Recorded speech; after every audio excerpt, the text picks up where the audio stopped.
महाभारत के 18 दिनों के युद्ध में लाखों योद्धाओं ने अपने प्राणों की आहुति दी।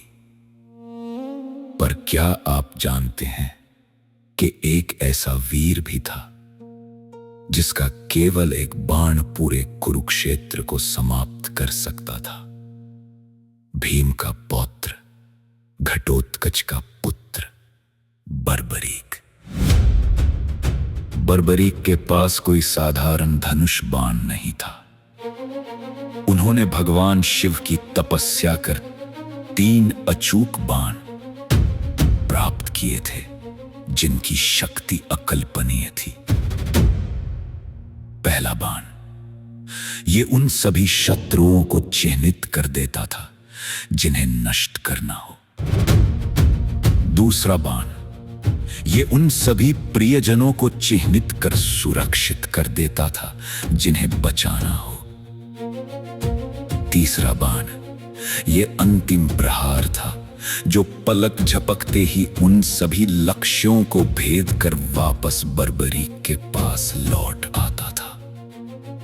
लेकिन बर्बरीक ने अपनी माता को एक कठिन वचन दिया था, मैं हमेशा युद्ध के हारने वाले पक्ष का साथ दूंगा। श्री कृष्ण जानते थे कि यदि पांडव हारने लगते तो बर्बरीक कौरवों को समाप्त कर देते। पर जैसे ही कौरव हारने लगते, बर्बरीक का वचन उन्हें कौरवों की सेना में खड़ा कर देता।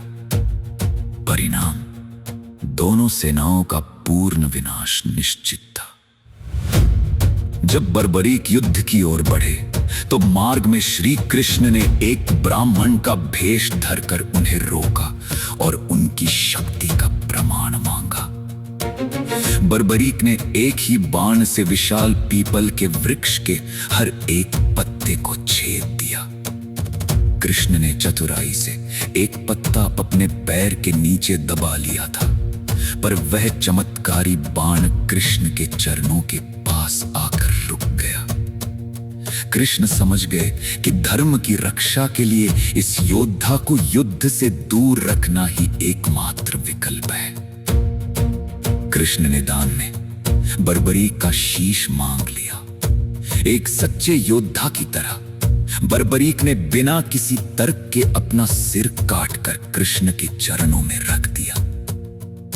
पर उनकी एक अंतिम इच्छा थी, प्रभु मुझे अपनी आंखों से ये पूरा धर्म युद्ध देखना है।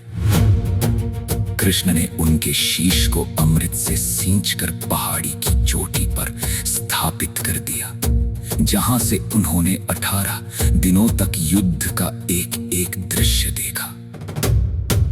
युद्ध समाप्त हुआ। पांडव जीत के अहंकार में डूबे थे। तब बर्बरीक के शीश ने सत्य प्रकट किया, पांडवों अहंकार छोड़ो। रणभूमि में ना कोई योद्धा था, ना कोई अस्त्र।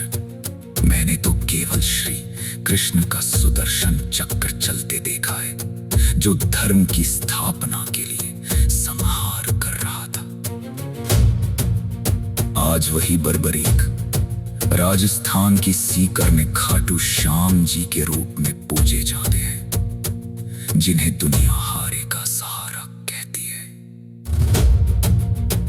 दोस्तों, त्याग और पराक्रम की ये गाथा अगर आपको पसंद आई हो तो इसे लाइक और शेयर जरूर करें।